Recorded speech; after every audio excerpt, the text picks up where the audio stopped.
Today, we are talking with Barry Dorn and Ron Reichen. They were part of the Repair to Repair panel at the Southeast Collision Conference. They talked about some pretty hot topics that shop owners are going through right now. We get into it on this podcast today, starting with how to deal with insurance objections. Yep, told ya. Hot topics. Check it out. Welcome to Body Bangin', your podcast for all things body. Auto body, that is. And now, introducing Body Bangin's host, Mickey Woods of Mickey Woods Marketing. Mickey is a former auto collision center owner and is now a marketing and business development expert to shops across the globe.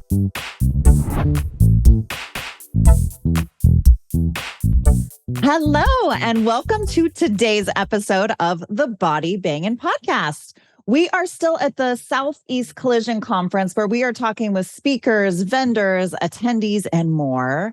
We want to first thank our sponsor, Lombard Equipment. If you all are looking for equipment, give Lombard a call. Talk to somebody before you spend all that money on capital equipment. Make sure what you're getting is specifically what you need in your shop. So today on the podcast, I am really excited about this little interview we've got going on at the Southeast Collision Conference. Ron Reichen and Barry Dorn both were part of a panel called Repairer to Repairer. And it was basically about the needs in the collision industry and like the hot topic. So I'm sure people were excited to hear you guys talk. So first of all, welcome, Ronald. Welcome, Barry. Thank you. Thank you. Thanks for coming on. I know you're busy guys. So if you don't know Ronald, he is the president of Precision Body and Paint. He's got 5 locations, which is awesome, based out of Oregon, 5 locations in Oregon. And Ronald actually started this business, what was it, 1970 something? Wow. So it's, you might know a thing or two. We can fool a lot of people. There you go. And then we also have Barry, who is also on the panel. And some of you guys may know Barry. He owns Dorn's Body and Paint. He's got Dorn's Automotive Service and Dorn's Specialized Transport. So you're covering it all, Barry. I like it. Thank you. Hitting it on all ends. So one of the things, they talked about a lot of things. It was a long session that you guys had, right? So long session, a lot of information. From what I heard, people really enjoyed themselves and got a lot out of it. So there was part of it where you guys talked about the biggest issues that shops are facing. And I feel like one of those issues is that I hear about all the time is overcoming objections, specifically insurance objections. Can you guys talk a little bit about what you shared with the group?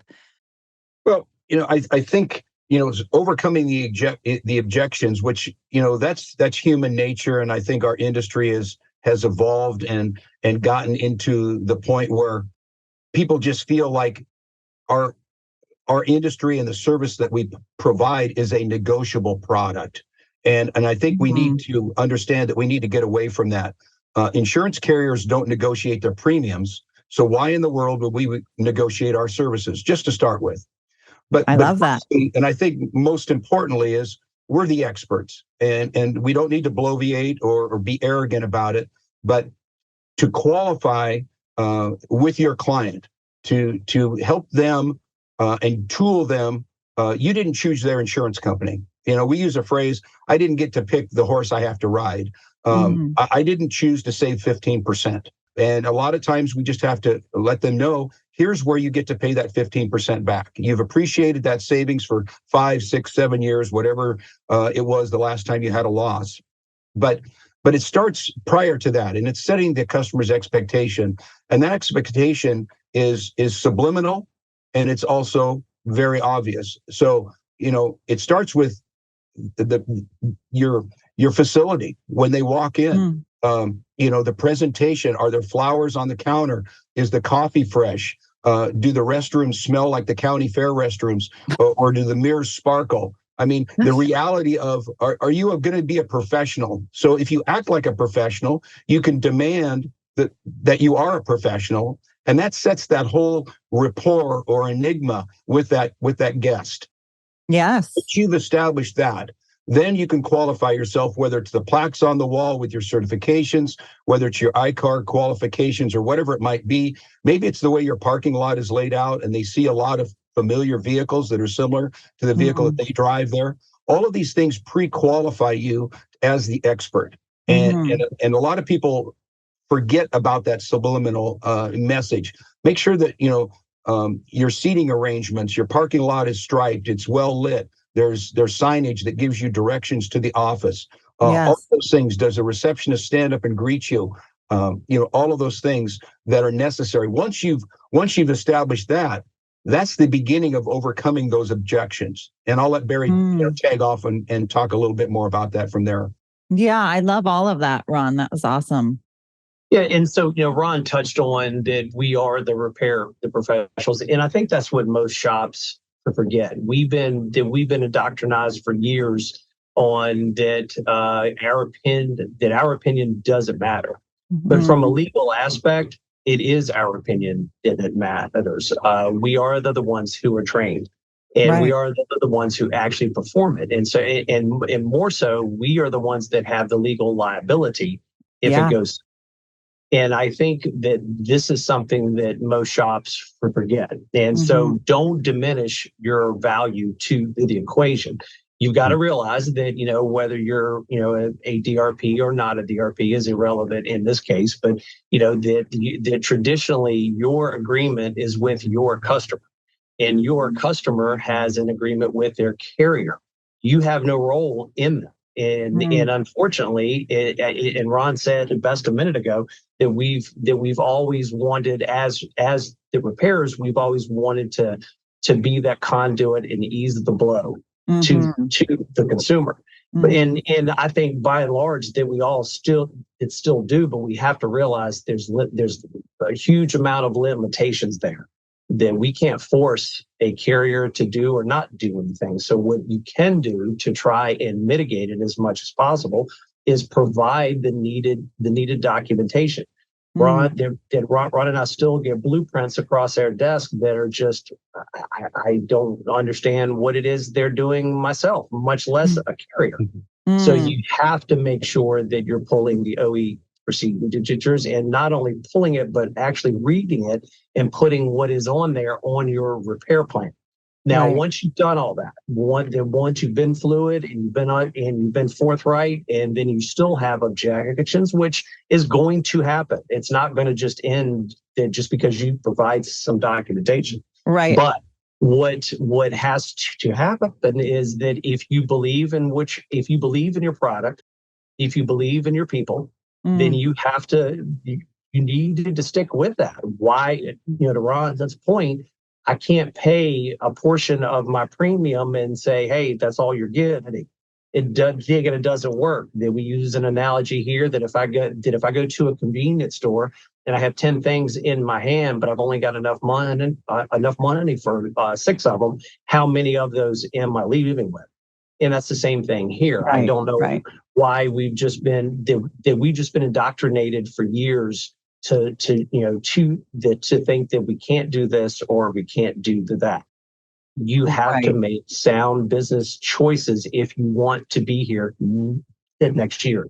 You have to make sound business choices if you want to be the employer of choice, which again, we all know that that's a huge challenge. Yeah. So again, we can't run our businesses the way that we did just 2 or 3 years ago, much less 20 years ago. Yeah. I've said it for years, we can't fix today's vehicles in a dungeon with a rock and a stick for peanuts. And we're not a circus. We're a highly skilled profession, and we're no longer a trade. We are a highly skilled profession. Yeah. But to Barry's point, and I want to talk about that a little bit, because there's policy language now that I don't think the agents do a very, very good job, of conveying what's the policy language on your particular policy. Right. And you may have bought a substandard policy that has limitations on accessories. It may have limitations on, and it may have language in there that says we have the right to use aftermarket parts, or we have the right to use used parts. Well, when you come to the repairer, especially if you're a certified repairer, and under our certified arrangements, we're not going to be using aftermarket or used parts. However, you may have chose to buy the minimal amount of insurance. So, and explaining that to the guest and having them understand that, don't beat up the messenger. You bought this particular policy, and contractually, your insurance carrier is only obligated to the language within that policy. You didn't buy that addendum that allows for OE parts or something like that. So it becomes, again, the job of us with our customer service reps or any of us that are communicating with those clients to let them know right up front, your policy may conflict with us doing the repair that we're obligated to do. Yeah, absolutely. Well, you bring up a good point. And the tricky part is a lot of shops don't understand, wouldn't even know where to begin with a policy. And most people don't even read their own policies. Right. I don't know. You sign up for something, you think they've got your best interest in mind. Who knows? Then the guest comes in, they don't know their policy. And depending on what state you're in, policies can be all over the place with the language and restrictions and whatnot. So just where you guys are at your shops, are you fairly well versed in what the policy language is? Well, it's easy enough for us in our state because we're one policy state. So there is no, there's one policy for all policyholders. Right.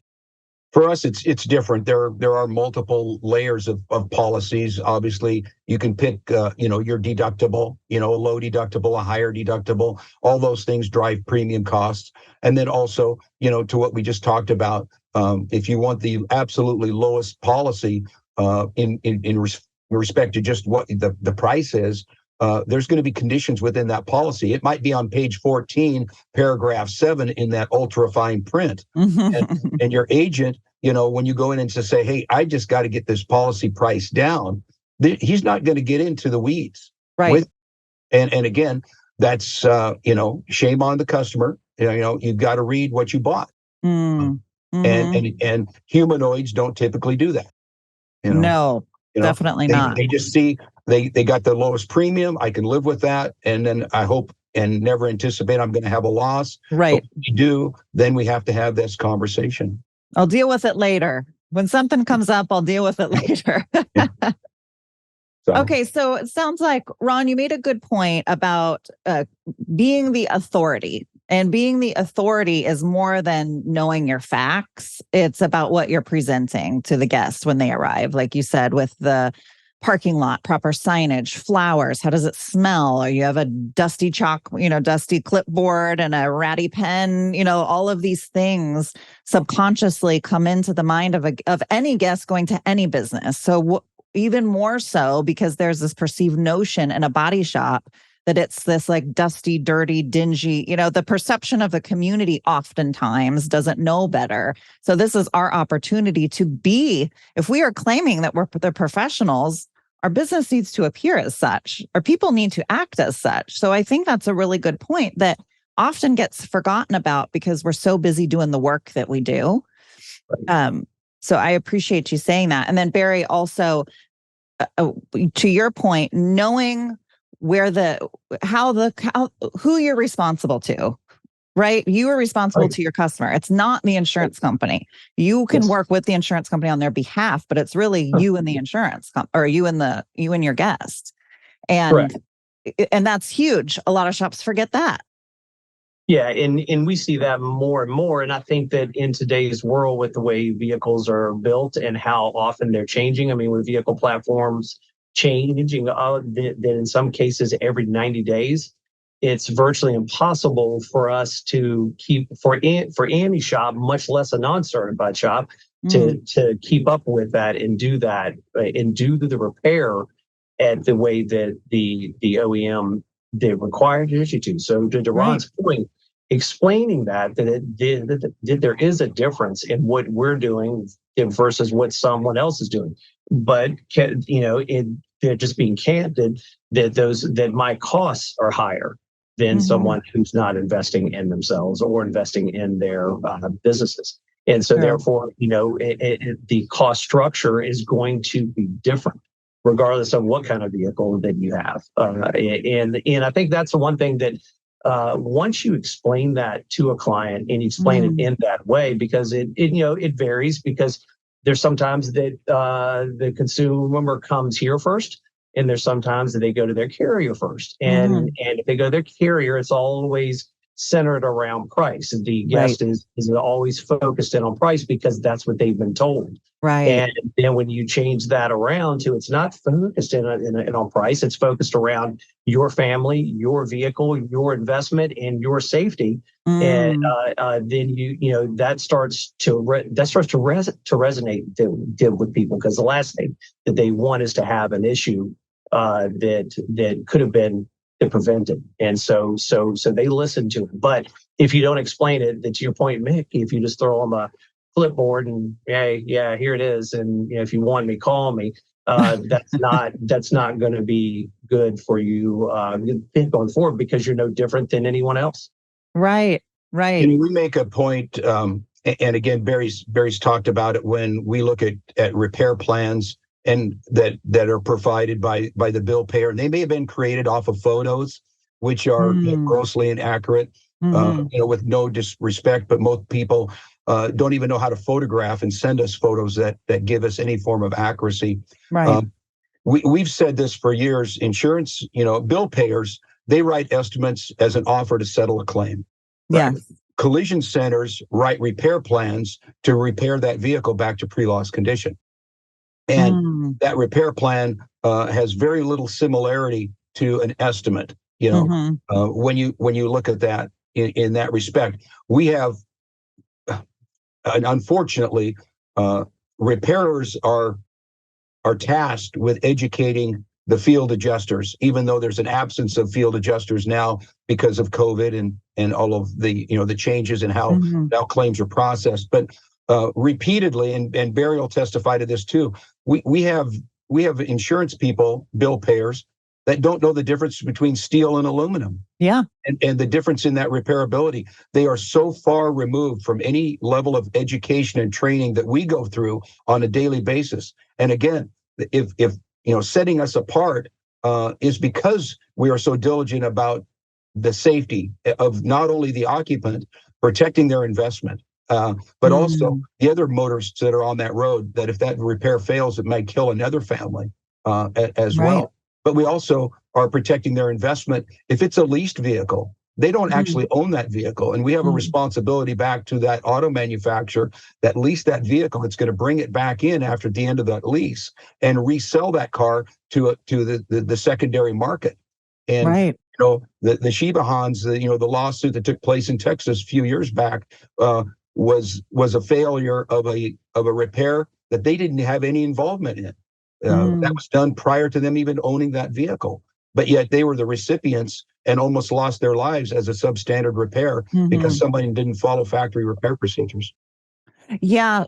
A big piece of this that you guys are both touching on a lot that shops seem to be thinking about is education. Like, if that's the word that keeps coming to mind as you're talking, is education, because there's this perspective that insurance wants to give them. And they buy it hook, line, and sinker because they see the commercials. They're these famous people. They're funny. Like, they've got my best interests in mind. So it's educating them to show them what's really going on, I think is a big piece of it. I would imagine, because I'm sure both of you are dealing with short pays and at the end of the claim for insurance where the guest has to come out of pocket. And the fact that you both are still in business means you're able to do it in a way where people are happy and they come back, even though they just had to pay $3,200 out of pocket at the end of, whatever it is. How are you managing that? What does that look like for you guys? So, we offer our clients, we go to or go as far as that we can go with a bill payer, and whatever's left, we go straight to the client and explain to them that this is how much that we're off.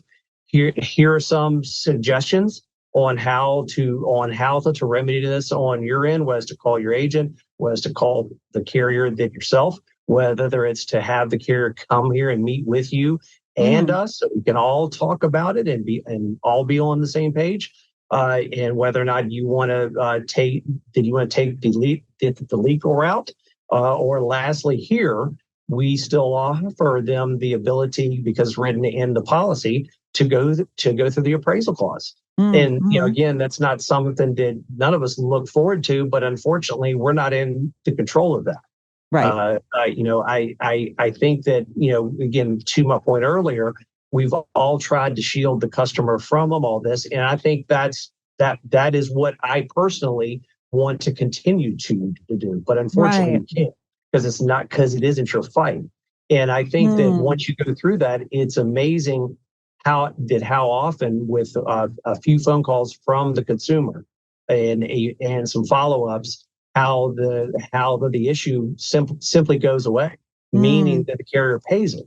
So it's just, from what we see, the carrier wants to see how far that you'll take this.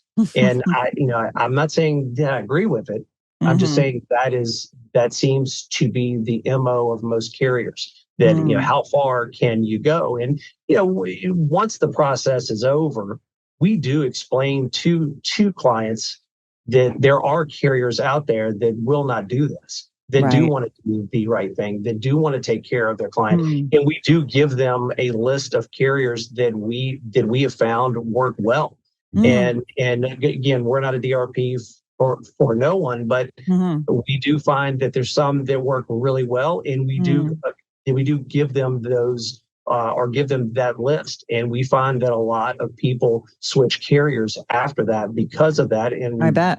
And based on trends here now, that we're seeing that a lot of them have gone to those carriers that we referenced. Yeah. And I think that's a powerful point that most shops miss. If you're having issues with a carrier or third-party payer doing the right thing, then change the dynamic in your market. Have them switch to the carriers that aren't. And I know you're not going to be 100% successful, but simply putting that out there is what carriers do a lot. They plant a seed of doubt, and that's literally what you're doing. Right. Well, that's beautifully said, Barry, because by you giving them options, you're really advocating for them. No, I'm a former shop owner, and I felt the exact same way. I don't want a burden. This person's been through so much, potentially physical injury, trauma, everything else. Let me handle it. We'll take care of it for you. You just sit back and relax. So I get that, but I also appreciate we are a business, and there are certain things that need to be done certain ways, and we need to collect our money for what we're doing because we're going to do it right. So giving them options really is a way to advocate for them and give them power back so that they know what's going on and they have different options. It's not, well, here it is, tough if you don't like it kind of thing. So, and then also giving them options of other carriers that potentially can be more helpful for them in the future. Great idea. Ron, you wanted to say something? Well, I was just going to, just to reinforce that it's not a triangle, and again, we do want to service our clients, and our industry has, due to, the pressures of the bill payer over the years, it's kind of like the frog in the pot. We have slowly allowed ourselves to, evolve into this, and we've heard this conversation a lot where the carrier would say, "You mean you're going to charge the customer for that?" I go, "Absolutely." I said, if I bought a policy with you, would you just throw in towing and comprehensive and rental car? They said, well, of course not. Then why would I give my services away or a portion of those services away? But we as an industry have allowed that to happen. And now we have to right that industry. It's a straight line. It's a straight line between the guest and the repairer, and it's a straight line between the owner of the vehicle and their bill payer. Yeah. And preach it, Ron. Based on that policy language, that's what they chose. So, right. But at the end of the day and we've said this, and we tell the client this, we don't determine, what the price is. The vehicle determines the cost of that repair. Right. And once you put that into perspective and say, each one of those, this is not a black and white industry. There's never two impacts that are the same. There's never two angles of impact, energy path, the way energy travels through different substrate materials, whether it's aluminum or carbon fiber or all the advanced steels that we are dealing with. So we can't determine that. The vehicle is going to determine how many calibrations are required. The OE repair procedures are going to determine whether or not I can section this panel or I can't section this panel. So, that's the position that we're in. And your physician's the same way. Until they run tests, until they do exploratory surgery, they're not going to know what it's going to take to cure your ailment. Right. And we are no different. So we have to put that into perspective when we're having those conversations with the guest, with the vehicle owner. And to Barry's point, once you have those conversations and put it into perspective, most people with any common sense at all gather that we can't operate our businesses for the low numbers that they've become so accustomed to. Just like we have to charge now, with what the results of the blend study are. We've been short paid on labor and on materials for 25 years. And now here's an opportunity for us to get that back. You cannot discount in one area. Economics just prove that you cannot continue to operate at a loss and stay in business. Somebody is going to get shorted, whether you're shorting your employee or whether you're doing a substandard repair on that vehicle or you're using a reduced quality part in order to do that. Because we still got to pay our bills, we still got to employ people, and that's just the way life is. Yeah, 100%. I agree 100%. We can go ahead, Barry. No, I just wanted to touch on what Ron had said earlier in the point about photo estimates. And Ron and I touched on this because we were on a panel at CIC here in Richmond and at the Southeast. But one of the points is that on the photo estimate, when you're doing it or when you're seeing it, there's a level of trust that is lost. And we brought this up so when the consumer gets a $1,500 estimate from the carrier, and then it's brought here, and then we're there. Then next, there's a $15,000 blueprint that's done. They know somebody is lying to them. They just don't know who. Yeah. And I think that's back to the original point of the conversation, is to explain to them in the beginning. Because put yourself in the role of the consumer for just a moment. If you're told by who you believe is an authority on collision repair that it's $1,500, regardless of why, okay, they did an itemized blueprint for $15,000 or more, that's a shock. And it would be a shock to all of us on this call here. So you have to explain that to them. But this is one of the downsides of us trying to do things, electronically and with less people and with less resources. Is that it starts the process off, but it's not going to be right. And here we use a term that if it starts off wrong, it's never going to end up right. And that's literally what you have. So explaining that to the consumer that this, I realize that this is what you got, but this is probably going to be 4, 5, 6, 7 times higher than this, because we're actually documenting the blueprint on what has to be done to the vehicle. We aren't here to write estimates on guesses. Right. I love that. Estimate on guesses. I like that. It's okay to decline a repair. Absolutely. And I think that's a fallacy. Again, we want to be all things to all people.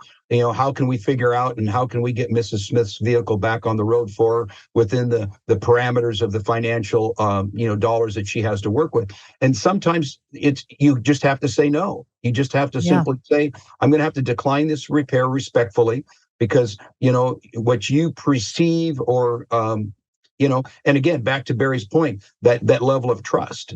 They think that, and again, they poison the water. The bill payers, work very, very hard at doing that and saying, they're ripping us off, because so-and-so down the street is going to accept our estimate for this much. Well, everybody knows what their work's worth. And if that's where you want to go, God bless you. I hope you have a great repair. However, we'll be happy to do a post-repair inspection on that vehicle after the fact to make sure that your family's going to be safe. Right. Yeah. And what do people say when you tell them that? I'm sure not in those specific words, but when you offer them a post-repair inspection after you kick them out, do they ever come back? Yes.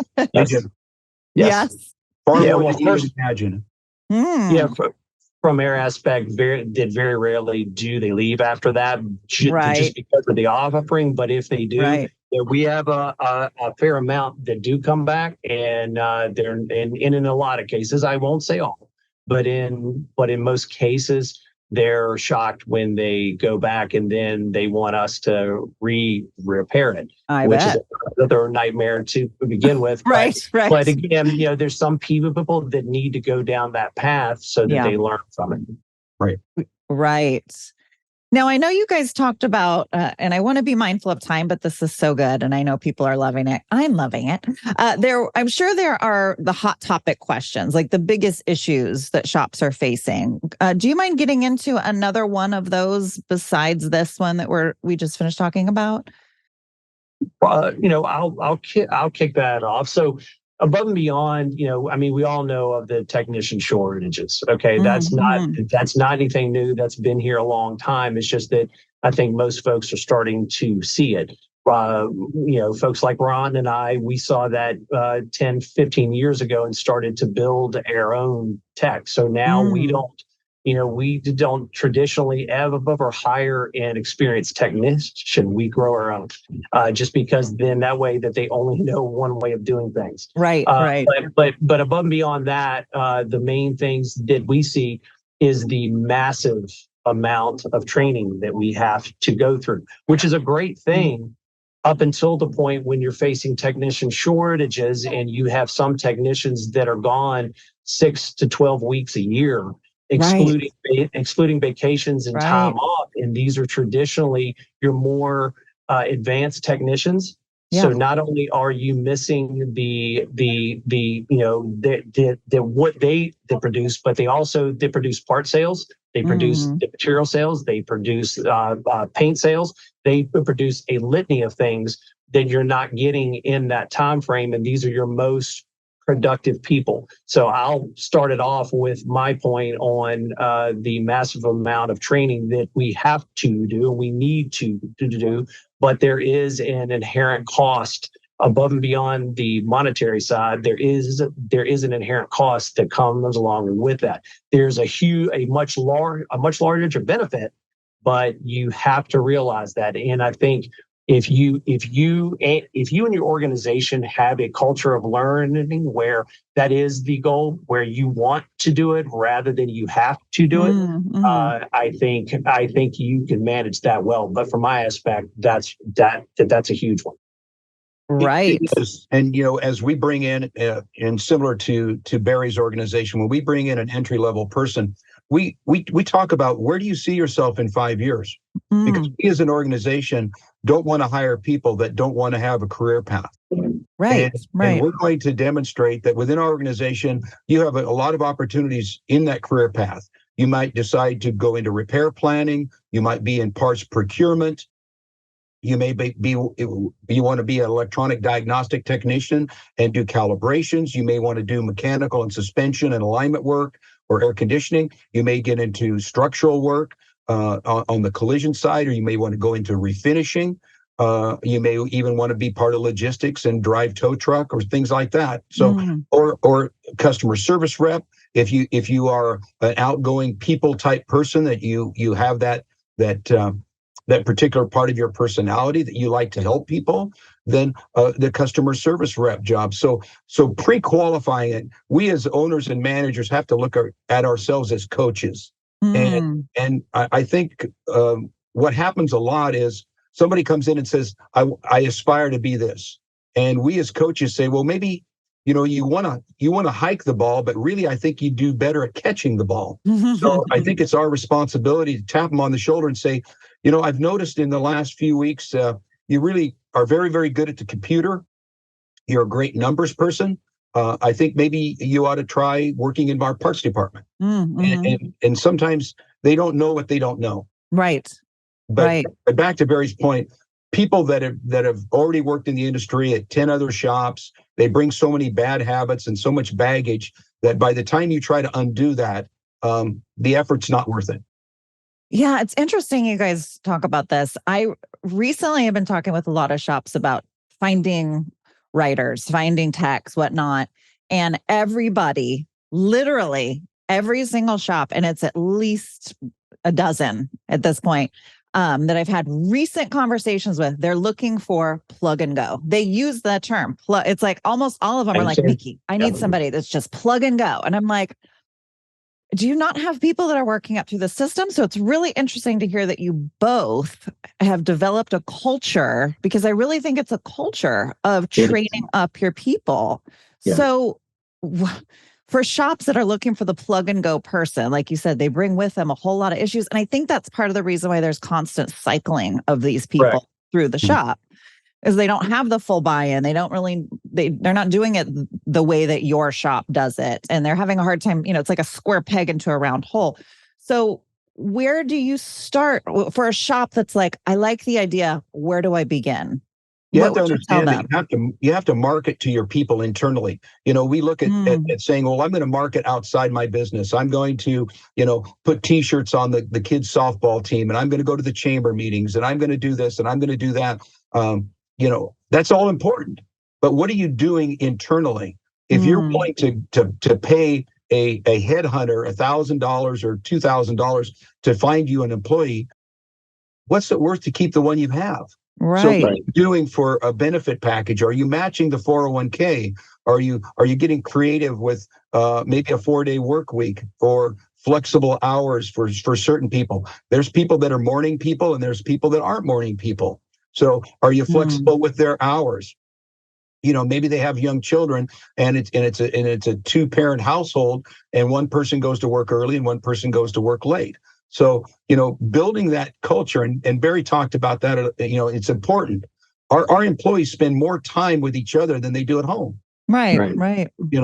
And if you really want to, we have people that come to us out of, say, a dealership situation where there is no culture. And they will actually come to us knowing that at the level that we have to bring them in, they're taking a cut in pay. They're willing to do that because we've explained that there is a career path, and there's that culture. Barry and I are both on the shop floor every day. We are out there engaging with our people. How did your son do last night at soccer? How did your daughter do on the swim team? Know your people. Right. This is our business. It's not my business. And make sure that you're embedded in that you got full buy-in. And that's a big part of it. There's a reason why happy hour is still popular. You got all the social media, events all the time. But, Friday night at the local's watering hole, it's full of people. Why? Because they're social animals. Right. But they still need that interaction. Twitter and all these other things. We're creating a society of moles, but people they have an appetite, for that social interaction. And we can be a big part of that, but you have to recognize it. Yeah. Yeah. And Mickey, I'll add to what Ron said, that when we have a position that comes up, or we're looking to add at a position or whatever it is, we go internally first. And we start and we recruit from internal, and then go from there. If there's no one that wants a position, or there's a thought that they wouldn't be a good fit at this different position, then we will then go outside. But traditionally, when we're going to look for basically an apprentice, if we're looking at the technician side, we traditionally do not, hire experienced folks, because we want them to be paired with a mentor, and they only know our way of doing it. So we start them off both young and older.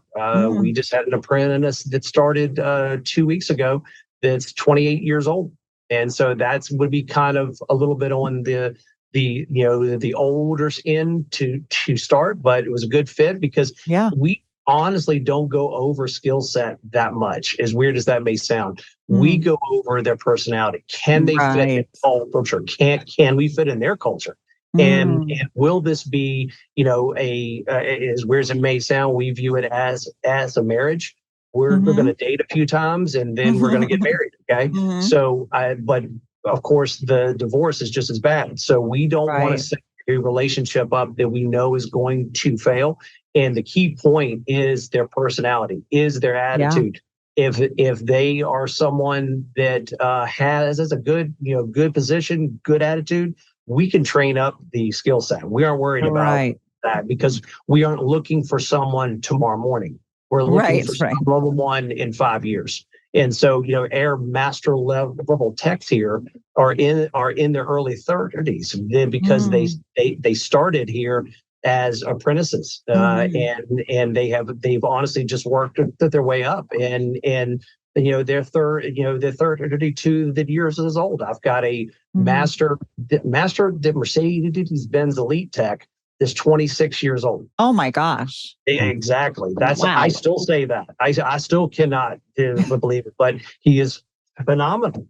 But it's that's something that if you want to progress in the future, you've got to take that step. You've got to be, to Ron's point, hands-on with your people. The days of running it from 60 miles away or 2,000 miles away. Yeah, you can short-term do that, but you've got to have someone, if it's not you, that is hands-on within your organization at all times.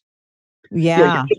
You're just not gonna know, what they aspire to do. And 3 or 4 weeks into their first employment, whether and we have a very, very defined process. If you want to become a repair planner or frontline estimator, you spend six months in our parts department, because you thoroughly understand parts identification. So when you start looking at a damaged vehicle, because you've had to balance that, you've got to look at other people's repair plans, which just by being exposed to those repair plans, there's a certain amount of knowledge that you're going to gain, whether or not anybody trained you or not. You're job costing, you're finding that line where that a part is identified to, and you understand that this is a bumper bracket and that this is a headlight, and the importance of mirror matching parts, the difference between left and right, and all of those other things are going to make you a better repair planner a year from now. Yeah. And so there's all of those things that are almost prerequisites, to Barry's point. You have to crawl before you run. Yeah, I really love that. Now, it's interesting because you talked about mentors, and I think a lot of the shops that are looking for the plug and go, the people are not mentors. And I wonder how that would go over. Like, hey, we're going to bring somebody in, you're going to mentor. I think that's why it's such a cultural thing, because the people on your team, Barry, and yours, Ron, that are mentoring, they were mentored. So they know what that looks like, and they know it's part of the process. So they're not going to bucket. For shops that have never done that before, some A-level tech is going to be like, mentor who? What? I'm busy. Well, and not every tech has a teaching spirit. They might be phenomenal. They might be a phenomenal master tech, but you also have to understand, and it's in their DNA. Either they've got it or they don't. Right. Yeah. It's big for us to put our mentors through training. That ICAR, I know, is coming out with the very same. But part of that training is okay, you were mentored at one time, and here, or it could have been somewhere else, but more than likely here. You know what you didn't like. You know what that mentor didn't do well for you. Change it. Stop the cycle. Do what you would want to be done too. And the more that we've had that with people and put them through it and have them recognize that, because honestly, we do have, to Ron's point, ATECs here that are not mentors. Because that's just not their skill set. And it doesn't mean they're bad people. It just means that's just not their skill set. But yet we do have others that are phenomenal at it. I mean, they teach me a lot. And seriously, and not that I'm unteachable, but I mean, I learn from these men and women daily. Right. And it's just, you have to set the expectation up that this is not something that you do by the seat of your pants. You have to have a plan, both with yourself and with them. And of course, the reward is that you get more mentees to work with. Did we have one ATAC that's got four mentees digging underneath him? Wow, that's a lot. That's a lot. And this person that works mainly in very, very high-end vehicles, and he does a great job with them, and they work well. And he has grown them to did virtually carbon copies But I think it's important too to not stick them with someone, to stick a mentee with a mentor forever, because then you're just cloning someone. Have Right. some level of, whether it's every 8 months or 15 months, you switch them out, you rotate them through, so that they learn other folks' ways of doing things, and they learn tricks that they may not that the first mentor may or may not have done. And then that way, on the back end, you're getting a well-rounded person that is basically a clone of all of your master techs. Yeah. Great To point. Barry's point, we do that rotation. It's imperative, and we try to have that rotation through on every discipline. For instance, a quarter panel installation, I want them to be exposed to 4 different ways. We're still following the OB repair procedures, but if you've been exposed to 4 different master technicians, each one has its own little inherent reasons for doing certain things the way they do them. Right. Whether it's a trick on how they replicate seam sealer or any of those other things that we do. But back to Barry's point too. Right now, I'm teaching a master tech how to teach. Because he needs to be a mentor. He knows it, but he says, I've never and again, this is somebody that we employed his son first, and then the father said, I really, the culture, my son has done very well with you, and I'd like to be part of it. So he is one of those people that's worked at a lot of places before. Right. And we had a very serious come to Jesus talk with him, saying, our culture's quite different than where you've worked before, and we're going to ask you to change a lot of your old habits. But he's positive. He's open-minded about it. So we are actually teaching him how to teach, because he's never been in that situation before. So just because they're in their late 50s doesn't mean that they can't change if they have a positive attitude. Right. And if they bought in. It sounds like he bought in. He wanted in, he bought in. Yeah. And his son was the one that sold him. We didn't do any of that. That's so cool. We didn't do anything. Wow. His son came home at night and said, hey, this is what they're doing, and this is what they're doing. And wow, that's pretty interesting. You think they'd have a place for me? And, back to Barry's point, we dated for probably about 9 months. We were very apprehensive about bringing him on, knowing that there was going to be some serious baggage. Right. Yeah, good point. Well, I keep saying, I want to be mindful of the time, but let me ask you more. We can touch on very quickly. This is supposed to be a shortened episode. Again, this is stuff that I know shops out there are loving. It's so helpful for everything that you guys are sharing. So I really appreciate you being so candid and coming on here with me to share this information, to share your knowledge. Because the same as you guys are talking about learning from other master techs, it's the same thing. Learning, you guys are the master techs as owners. So letting other owners hear from you and hear things that you're doing. Thank you both for being on here and being so candid. I super appreciate you. Appreciate it. So real quickly, we did want to talk about the blend study. So both Ron and Barry are part of CRS. They're former chairs. The blend study that SCRS did, a lot of you guys know about it, but I'll let you guys speak, and we can try to wrap it up in the next 5 minutes or so. Good, Ron. Well, I think we want to just start with what happened. For the last 25 years, a delegation from SCRS has met every year annually with the 3 different information providers, CCC, Mitchell, and Autotex, and basically to bring industry issues that continue to be brought to us by our membership and by us ourselves as facility owners, managers, and repair planners, and seeing, the IPs just have not stayed in touch with the evolution of the vehicle, and the blend study was one of those things that just with the evolution of the paint materials, the exotic colors, customers' expectations, all of those things evolved, but the blend was still 50% of the refinish time of a panel. And we all knew from a shop application that it took a higher level of skill, it took a longer time to develop that. Not only, it also took a significant increase in paint materials itself. and these materials are hugely expensive. Yeah. Different techniques, whether it's if the blend is created on a wet bed, whether or not they want you to put sealer on the front edge of the adjacent panel, and things of that nature. So SCRS, through collaboration with the 5 major paint manufacturers, which wasn't a small feat in itself because of antitrust and things of that nature, but we're able to get those 5 manufacturers together at a training center with one of the paint booth manufacturers, and went through the process. And I'm just going to tag it over and let Barry pick it up from here on how that went. Yeah. And so, a little bit of backstory there that, Mickey, that a lot of us have been saying for years, that the greater technique and the greater level of experience comes into blend.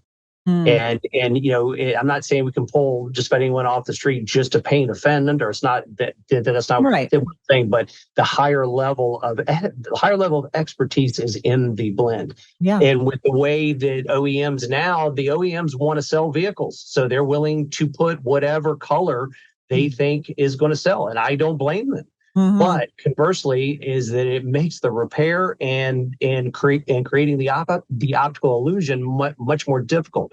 So when we met with them, we also had DECRA there. So DECRA validated all that we did and all that each paint company did. They made sure that each paint company followed the procedure that is in their guide.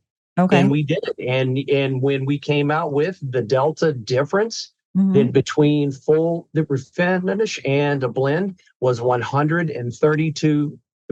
So 32% longer to blend than it is full refinish time. So we have worked diligently with the 3 IUPs to one has already come out with a change that was highly publicized. Did again about 2 weeks ago.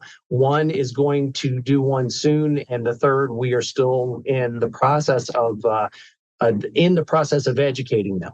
So with that said, this to me is a highlight of my career. Just being honest, because again, this is something that has carriers, fleet companies, whatever, have got a 50% discount for 25 plus years. They should be thankful. They should be honored. And now that discount is gone. And because now the wrong has been righted. And I can't thank the board, the members of SCRS more for doing what they've done. Yeah. It's in full transparency, cool. To that point, there wasn't any people that participated in that blend study as far as the people applying the material. Nobody slow walked it. These were the paint. Each paint manufacturer brought their top trainer. So there were no body shop painters that came in to participate. Interesting. Barry's point, everything was validated by DECRA. So a third disinterested party that is known worldwide for accounting and documenting things of that nature were there to produce it. But at the end of the day, is the effort, the heavy lifting has been done. A rising tide raises all the boats. So now it's up to the shops. What are you going to do with the data that we've produced? And I say we as the success of the blend study. Yes. And there isn't one person that gets the credit for that. It was a collaborative effort by industry people throughout that brought this all together, and it was in full transparency, and it's there. And now in October, when CCC does their revision, that will not have a 50% calculation. It will be there for each individual repairer to determine how they want to establish that in their own system. Wow. That's exciting. Isn't it crazy? Something that's gone on for so long. Right. Oof. Yeah. It's been timed for a long time. Yeah. And for me, I can't thank CCC enough for stepping up and being the first one to do the right thing. So they should be commended for it. Yeah. So yeah. Absolutely. Barry and I sat in smoky back rooms for the last 25 years with these people, and in reality, it fell on deaf ears until this study really forced the issue. Yeah. And in a professional manner with full transparency, and we're welcome to be challenged. But Right. but again, if you're going to challenge us, do it with the same full transparency Right. documentation that was done in this study. Right. Yeah, it reminds me of, I think it was Mike Anderson at one of his amazing talks, and he talked about better together, how as a collectively as an industry, how much stronger we are together, how much better we are together. And this is one of those things that gives me like the chills that you guys, like, it's so cool that you are a part of it, that when everybody came together, because it took a lot of people from a lot of different levels and divisions and whatnot.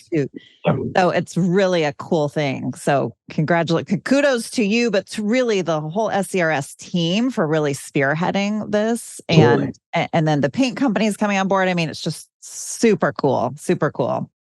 So Ron, you were saying that rolls out in October of this year for CCC? Yes. CCC said when they do their, I guess, they've got a timeline when they do their annual updates. And they've told us that it's going to be in October when you'll see that 50% calculator drop off, and it will just be where each individual shop can go in and calculate and program almost like a parts code what percentage they want to have that reflected at. And to Barry's point, there were 5 paint companies that participated. The average was anywhere from 119% to 156%. So the aggregate average is 132.59%. Wow. And Mickey, in the meantime, just because again, the only reason why CCC currently is waiting until October is because they have to make so many software changes throughout their entire platform. So, but they did send out that is readily available on the web. It's on the DEG website. It's also on the SRS website, but it's also on Motors. And it basically it is a bulletin that is saying going forward they're not going to do it. So shops can employ it right now. Oh, okay. And because that bulletin is there and it exists. You don't have to wait to change whatever you do until October. It's just that they can't get software done across all platforms prior to then. That's the only issue. It's not like they're saying until then, the blend is the blend. Right. That's when they can make the change. Okay, thank you for clarifying that. So that's awesome. So for shops out there that don't know, I mean, we don't know what we don't know, right? So thank you for sharing that. So make sure you're taking advantage of that now. And we encourage everybody to go to the SCRS website, read the blend study.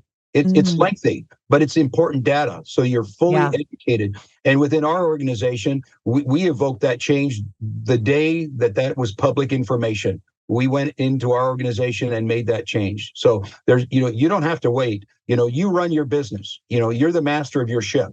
Right. Yeah. I'm going to put a link in the description to the blend study so people can just click it and link right over. Yeah. Okay. Well, clearly we could talk for the next 7 days straight. You guys are like, shut her up. I got a business to run. Thank you guys again for both of you coming on. Like I said, being candid. You're both very well respected in the industry. It's my first time meeting you both. I can see why people just really admire the both of you and like you guys so much. So thank you for coming on the podcast. Thank you for being honest with what you've got going on and transparent. A lot of people hold back because they don't want to give away the secrets. And I appreciate you putting yourselves out there. Really. Thank you. Appreciate it, Becky. Glad. Yeah, we are going to wrap it up for today, folks. I know you loved it. Feel free to put in the comments if you've got questions about the episode, if there's anything more you want to see. I'm going to put some links in the description below. One will be to that blend study. There'll be Barry and Ron, if they have some questions about anything that we talked about today, are you okay with them emailing you, or is there somewhere you'd like them to reach out? Yeah. Okay. Yeah, I think it did. Sure. Perfect. So I'll put both of their emails below just so you guys remember. So Barry's got his businesses out in Mechanicsville, Virginia. So we were talking about the one policy state because he's in Virginia. And then Ron has his 5 locations in Oregon. So if that helps give you guys some perspective on what you were hearing them talk about today. So thank you to Lombard Equipment for being the sponsor of this Southeast Collision Conference series. It's been amazing talking to all these wonderful guests that I've had. And for all of you looking for equipment, they are servicing Maine to Miami. So give them a call. Their links are in the description below as well. And we will see you all next time. Thanks for joining. Bye. If you enjoyed today's show, make sure you hit the subscribe button. We have some incredible topics and guests coming your way you will not want to miss. If you are watching on YouTube and don't want to miss the latest and greatest, you'll want to hit the bell after subscribing, so you will get a pop-up each time a video podcast goes live. To our devoted fans, would you mind paying it forward and sharing this little gem with someone else you think may benefit from it? Much love from all of us here at Body Bangin', all things auto body.